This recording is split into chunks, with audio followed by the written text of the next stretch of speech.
मार्गशीर मास शुक्ल पक्ष एकादशी तिथि को मोक्षदा एकादशी बोली कहुए।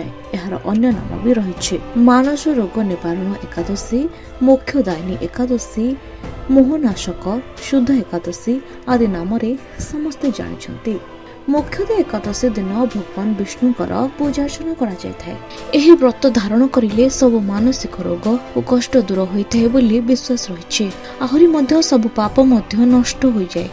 मार्गशीर मास शुक्ल पक्ष एकादशी तिथि प्रभु कृष्ण गीतार उपदेश देते, सेथिपाई एही दिन रे गीता जयंती मध्य पालन करा। अनेक स्थान रे भगवान विष्णु सह प्रभु कृष्ण पूजा करा। मोह माया सबु रोगर मूल कारण। एहा द्वारा मनुष्यर भीतर अंशरे थिबा अनेक रोग सृष्टि होता है। मोक्षदा एकादशी व्रत रखिले अनेक प्रकार मानसिक रोग दूर होता है बोली विश्वास रही।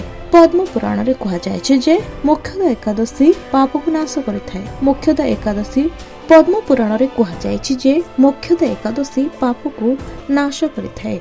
तेबे आसंतु जानिबा मोक्षदा एकादशी व्रत पालन रो विधि। एही एकादशी दिन सकाळ समय रे नित्य कर्म समाप्त परे व्रत धारण करि परिबो।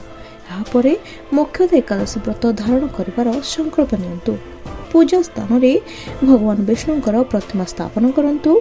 यापरे विधि पूर्वक पूजा अर्चना करि परिबे। एही दिन रे गीता जयंती मध्य पालन करा जाय। तेणु एही दिन रे गीता पाठ करिले उत्तम फल मिलिथाय बोली विश्वास रही।